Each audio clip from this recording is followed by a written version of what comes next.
the capacity for good, Toastmaster Aditya.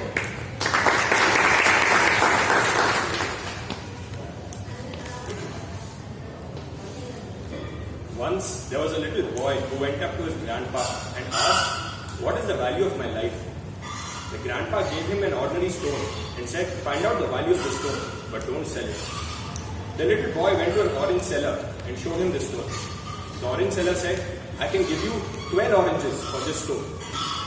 The boy said that he can't sell the stone. Further ahead, he went to a vegetable seller and showed him the stone. The vegetable seller said, "I can give you a sack full of potatoes for this stone." Once again, the boy explained that he can't sell the stone. Further ahead, the boy walked into a jeweler's shop. The jeweler carefully examined the shiny stone under a lens and said, "I can give you 2 24-carat gold necklaces for this stone."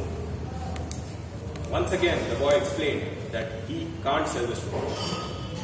Further ahead, the boy went into a precious stone seller's shop. When the precious stone seller saw the big ruby, he laid out a red cloth, put the ruby on it, walked in circles around the ruby, and said, "Oh my God, from where did you bring this priceless ruby? Even if I sell my whole world and my life, I will never be able to buy this priceless stone." Stunned and confused, the little boy went back to his grandpa and told him what had happened.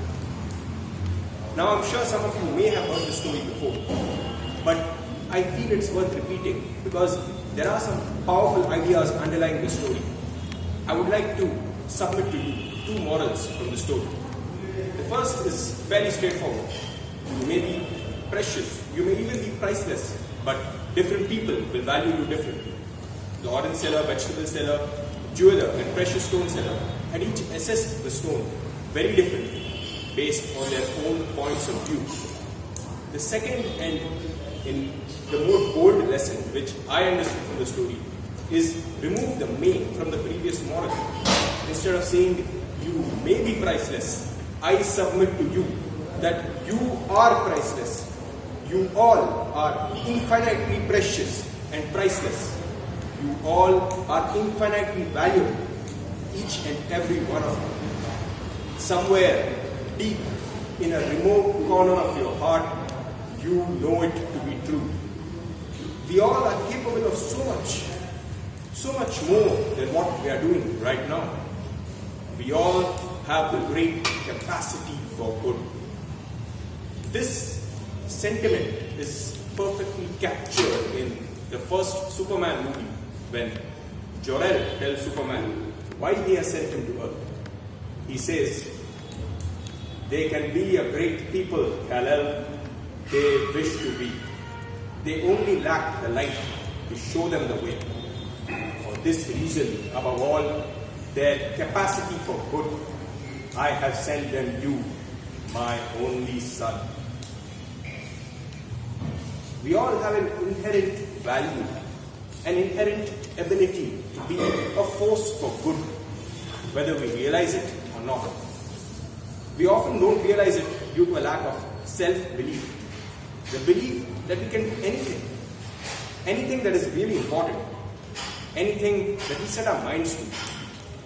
I would say self-belief should not be dictated by logic.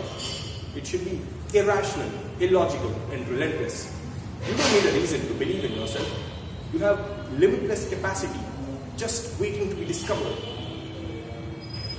You must believe that, always.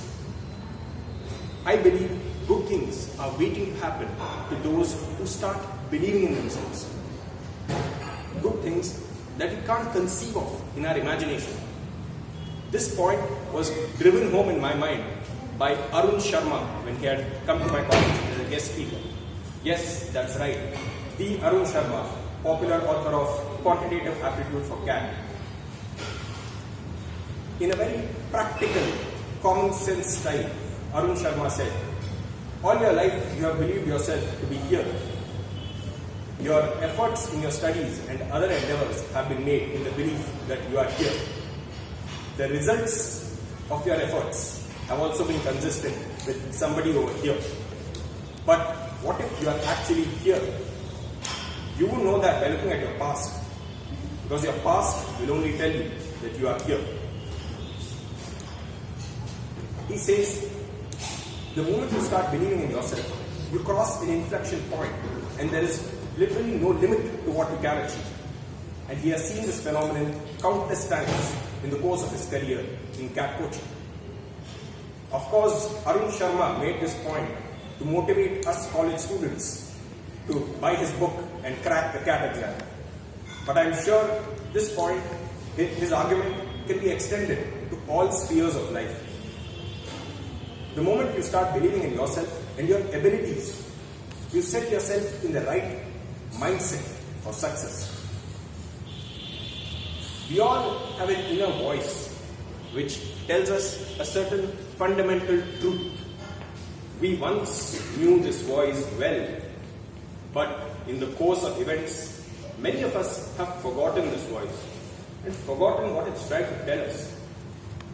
Search within and rediscover that true voice. Hear its message.